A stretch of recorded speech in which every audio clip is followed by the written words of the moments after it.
Hello बच्चों, कैसे हो। आज हम करने वाले एक बहुत ही इंपॉर्टेंट टॉपिक फंक्शंस। फंक्शंस सभी एग्जाम्स के लिए, क्लास 11th के लिए, 12th के लिए, आईआईटी जेई के लिए, एनडीए के लिए, सभी के लिए बहुत इंपॉर्टेंट टॉपिक है।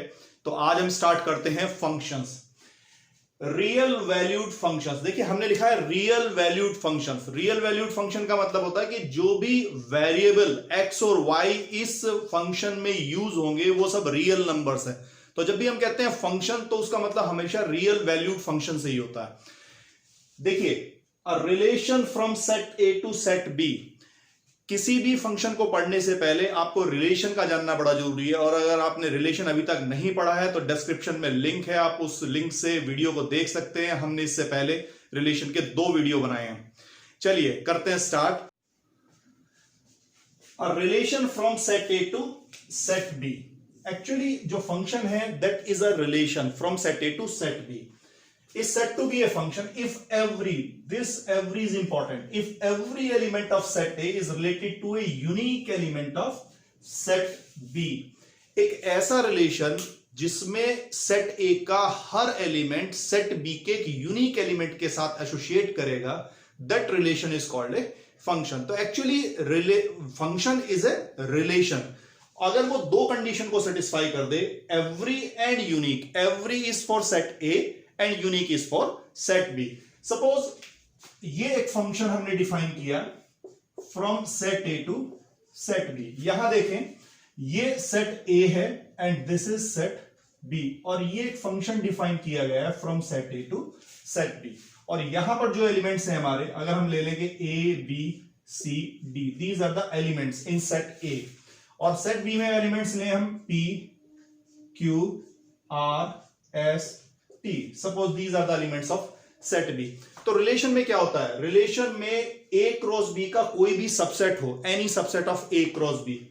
A क्रॉस B में कितने एलिमेंट हो गए, 4 एलिमेंट्स इधर है, 5 एलिमेंट्स इधर है, तो टोटल 20 एलिमेंट्स होंगे। और total number of relations A से B पर 2 to the power 20 हम डिफाइन कर सकते हैं। लेकिन वो सारे रिलेशन फंक्शन नहीं है।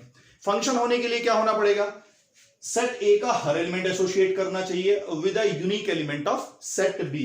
तो every element of set A must be associated. Suppose a is associated with p, b is associated with q, c is associated with s and d is associated with also s. ठीक है, तो यहां आप देखेंगे कि every element of set A is associated. जरूरी नहीं है कि सेट बी का भी हर एलिमेंट एसोसिएट करे, कर भी सकता है, नहीं भी। जैसे यहां पर हमने जो एग्जांपल लिया उसमें 2 एलिमेंट हमारे बच गए। दूसरी बात कि सेट बी का यूनिक एलिमेंट होना चाहिए। मतलब ए अगर एसोसिएट कर रहा है पी के साथ में तो केवल पी के साथ में एसोसिएट कर रहा है, किसी और के साथ एसोसिएट नहीं कर रहा। ऐसा हो सकता है कि more than 1 element of set A set B के एक एलिमेंट के साथ एसोसिएट करें, लेकिन ऐसा नहीं हो सकता कि सेट ए का एक एलिमेंट सेट बी के मोर देन 1 एलिमेंट के साथ एसोसिएट करें। जैसे आप देखिए कि सी और डी 2 एलिमेंट एसोसिएट कर रहे हैं सेट बी के एस एलिमेंट के साथ में, तो 2 एलिमेंट एक एलिमेंट के साथ एसोसिएट कर सकते हैं, लेकिन एक एलिमेंट 2 एलिमेंट के साथ एसोसिएट नहीं कर सकता। तो ये जो 2 वर्ड हैं एवरी, तो every is for set A. ये सेट ए के लिए every element of set A must be associated with a unique, और सेट बी के यूनिक एलिमेंट के साथ में एसोसिएट करेगा। ठीक है, तो this is the definition of a function. अब जरा देखिए, ये जो सेट ए है, this set A as a whole is called domain set. This is called domain. ये हमारा डोमेन सेट है। और जो सेट बी है, this set as a whole is called codomain. इसको हम कोडोमेन बोलते हैं। और सेट बी के वो एलिमेंट, देखिए सेट बी में 2 तरह के एलिमेंट हैं। सेट ए में तो एक ही तरह के एलिमेंट है जो सारे के सारे एसोसिएट कर गए, लेकिन सेट बी में 2 तरह के एलिमेंट है, एक वो जो एसोसिएट कर गए हैं और एक वो जो एसोसिएट नहीं किए हैं। अगर सेट बी के उन एलिमेंट्स का मैं एक सेट बना दूं जो किसी से एसोसिएट कर गए हैं, जैसे P Q and S, there are 3 elements which are associated with the elements of set A, तो इन 3 एलिमेंट्स का अगर एक सेट बना दूं तो that set is called range set. तो अगर मैं इस एग्जांपल में रेंज देखें तो ये होगा हमारा पी क्यू एंड एस, ये रेंज सेट है। और क्लियरली जो रेंज सेट है वो सबसेट है कोडोमेन सेट का। This is the subset of codomain set. तो range set is the subset of codomain. तो 3 सेट होते हैं, domain set, codomain set and range set. ये 3 सेट हैं जो फंक्शन से रिलेटेड हैं। यहां अगर हम कहते हैं कि फंक्शन ए से बी पर डिफाइंड है, तो डोमेन और कोडोमेन सेट तो हम यही दिख जाते हैं कि this is the domain set and this is codomain set. और जो रेंज सेट है वो ऐसे एलिमेंट्स का सेट है जो सेट ए के, जो डोमेन सेट के एलिमेंट के साथ में एसोसिएट कर गए। तो ये तो बात हुई सेट्स की कि domain set, codomain set and range set. अब बात करते हैं एलिमेंट्स की। ये जो एलिमेंट हैं सेट ए के, A B C and D, these are called pre images. इनको बोलते हैं pre images. These are called pre images. और जो एलिमेंट सेट बी के हैं जो एसोसिएट कर गए, या ये कह दें कि रेंज सेट के एलिमेंट है, तो ये जैसे P Q and S, these are called images. इनको बोलते हैं इमेजेस। ये हमारी इमेजेस हैं। तो प्री इमेजेस सेट ए के एलिमेंट हैं, यानी कि डोमेन सेट के एलिमेंट हैं, और इमेजेस रेंज सेट के एलिमेंट हैं, ये सेट बी को बिलोंग करते हैं। और हम जब कहते हैं कि फंक्शन ए से बी पर डिफाइन किया गया है, तो हम लिखते हैं कि F A equal to P, मतलब ए एलिमेंट की जो इमेज है वो पी है, या पी की प्री इमेज ए है। और हम लिखेंगे F B equal to Q, F C equal to S, या F D equal to T. ये फंक्शन फॉर्मेट में हमने लिखा है। ये जो ब्रैकेट के अंदर लिखा गया है, these are the pre images, और ये डोमेन सेट के एलिमेंट हुए। और ये इधर जो लिखे गए हैं, दीज आर द इमेजेस, ये रेंज सेट के एलिमेंट है। या फिर हम किसी भी फंक्शन को ऑर्डर्ड पेयर फॉर्मेट में भी लिख सकते हैं। ऑर्डर्ड पेयर में फर्स्ट एलिमेंट होगा प्री इमेज और सेकंड एलिमेंट होगा इमेज। तो हम लिख सकते हैं A P B Q C S and ds. This is also the way to represent a function ordered pair format में। तो ordered pair format में हमें साफ साफ दिखाई देता है कि ये जो प्री इमेजेस हैं ये डोमेन सेट के एलिमेंट हैं, और ये जो इमेजेस हैं ये रेंज सेट के एलिमेंट है। तो ये तो फंक्शन के चैप्टर में सबसे इंपॉर्टेंट है डेफिनेशन ऑफ फंक्शन। अगर आपको डेफिनेशन ऑफ फंक्शन समझ में आती है तो समझ लीजिए आपको पूरा फंक्शन समझ में आ जाता है। और डेफिनेशन ऑफ फंक्शन में इंपॉर्टेंट क्या है? इंपॉर्टेंट है every element of set A का हर एलिमेंट एसोसिएट करना चाहिए with a unique element of set B. This is important, ये बहुत ज्यादा इंपॉर्टेंट है। चलिए अब देखते हैं, जब भी हम लिखते हैं, जब हम कहते हैं ना कि y is a function of x, y is a function of x, तो it means x is its pre image and y is its image. तो इसकी इमेज y है। या हम कहें कि fx equal to 2x plus 1, तो x is the pre image and 2x plus 1 is its image. ये इसकी इमेज हुई है। यानी कि अगर हम x को 1 पुट कर लें तो विल गेट 3, तो इट मीन्स 1 की इमेज है 3। 1 is the pre image and its image is 3। या फिर हम कुछ और सब्स्टिट्यूट करें, सपोज 2 ले लें, तो दिस विल बिकम 5। तो अगर प्री इमेज 2 है तो इसकी इमेज हो जाएगी 5। नाउ अब हम देखेंगे किसी भी फंक्शन की इमेज और प्री इमेज के अकॉर्डिंगली हम उसका डोमेन और रेंज कैसे फाइंड आउट कर सकते हैं। ठीक है, देखिए जरा, ये जो अभी एग्जांपल हमने लिया था, ये सेट ए है, ए बी सी डी इसके अंदर एलिमेंट्स हैं, और सेट बी है, इसमें P Q R S T इसके एलिमेंट्स हैं। Pre image A B C D, ये सारे एलिमेंट एसोसिएट करेंगे क्योंकि every element of set A must be associated with a unique element of set B. तो P Q and S, ये 3 element ऐसे हैं जो एसोसिएट कर गए हैं सेट ए के एलिमेंट्स के साथ में। 2 एलिमेंट बच गए हैं, तो वो कोडोमेन सेट के एलिमेंट होंगे, सारे मिला के कोडोमेन सेट के एलिमेंट है, और ये 3 केवल रेंज सेट के एलिमेंट है। नाउ जब हम कहते हैं कि function y is equal to F X, तो मैंने बताया अभी कि जो x है that is its pre image and y is its image, और जो इमेज का सेट है, प्री इमेज का सेट है, वो है सेट a। इसका मतलब जो सेट a के एलिमेंट है उसको हम रिप्रेजेंट कर रहे हैं किससे?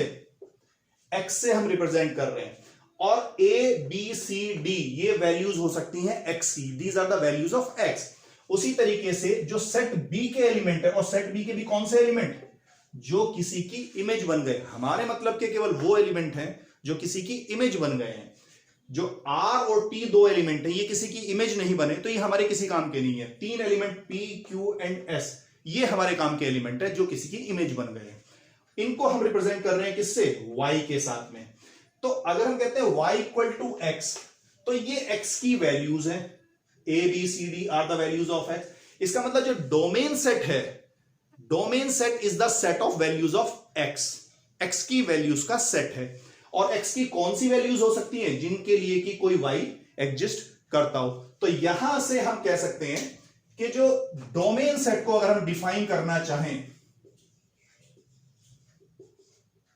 अगर हम डोमेन सेट को डिफाइन करना चाहें तो domain is the set of values of x for which y exist। Set of values of x for which y exist। x की ऐसी वैल्यूज का सेट जिसके लिए कि y एग्जिस्ट करता है। देखिए कैसे, मान लीजिए अगर मैं एक फंक्शन ले लूं fx equal to 1 upon x minus 1, this is a function, ठीक है। ये जो फंक्शन है ये रियल वैल्यूड फंक्शन है, और रियल वैल्यूड फंक्शन होने का मतलब ये है कि जो x और y हैं वो रियल नंबर्स हैं, दीज आर रियल नंबर। और अगर x और y की वैल्यू रियल नहीं है, इमेजिनरी आ जाती है, तो इट मींस के फंक्शन एग्जिस्ट नहीं कर रहा है। तो यहां पर देखिए, जिस फंक्शन के लिए हमें डोमेन फाइंड आउट करना है, सपोज ये मैं y ले लेता हूं, actually fx y equal to fx है और फंक्शन है हमारा 1 अपॉन x माइनस 1। मैंने आपको बताया कि जो डोमेन सेट है वो x की वैल्यूज का सेट है। x की क्या क्या वैल्यू हो सकती हैं जिनके लिए कि y एग्जिस्ट करता हो। तो अगर मैं रियल नंबर्स में चेक करूं कि x की ऐसी क्या क्या वैल्यू हो सकती है जिसके लिए कि y एग्जिस्ट करता हो, तो मुझे यहां बहुत सारी वैल्यूज मिलेंगी, इनफाइनाइट वैल्यूज मिल जाएंगी जिनके लिए कि y एग्जिस्ट करता होगा, ठीक है। तो ऐसे बड़ा डिफिकल्ट हो जाएगा ऐसी वैल्यूज को चूज करना कि किनके लिए y एग्जिस्ट करता है, ठीक है।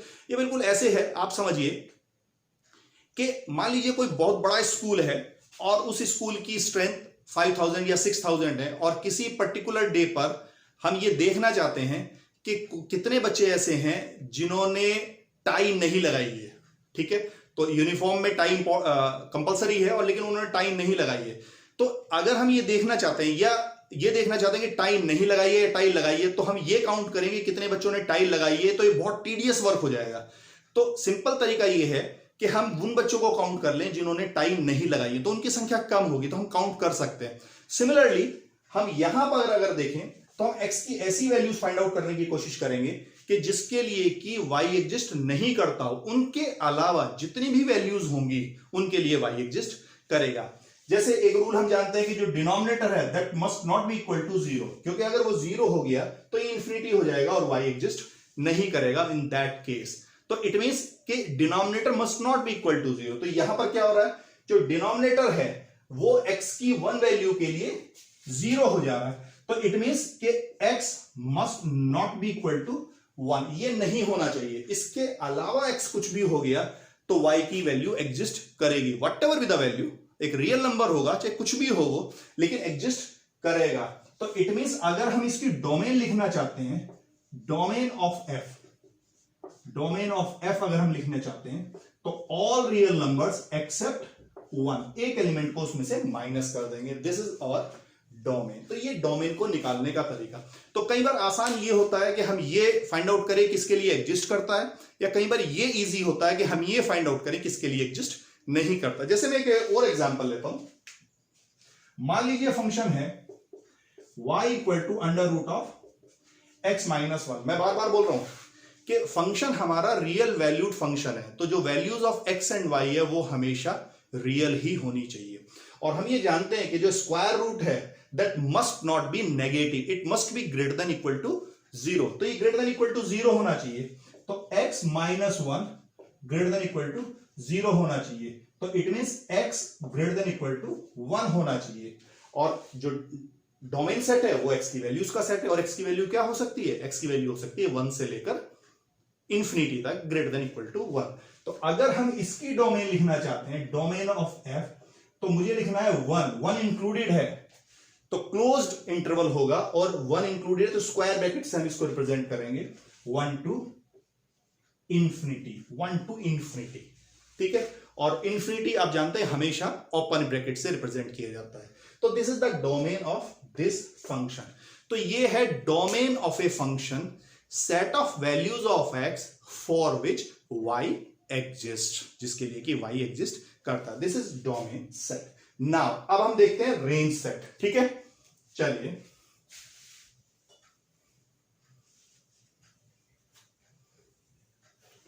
नाउ रेंज अब हम देखना चाहते हैं,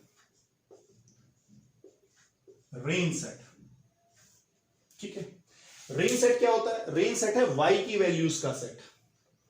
जो जो इमेज बन गए हैं, एक के किसी एलिमेंट की जो इमेज बन गए हैं, उन एलिमेंट्स का अगर एक सेट बना दूं तो that set is called range set. तो यहां इस पर्टिकुलर एग्जांपल में जो रेंज सेट के एलिमेंट है वो P, Q एंड S हैं, ठीक है। तो set of values of Y, Y क्या होगा? इमेज किसकी होगी? जिसकी कोई प्री इमेज हो। प्री इमेज होने का मतलब है कि उसके लिए कोई X एग्जिस्ट करना चाहिए। तो it means set of values of y for which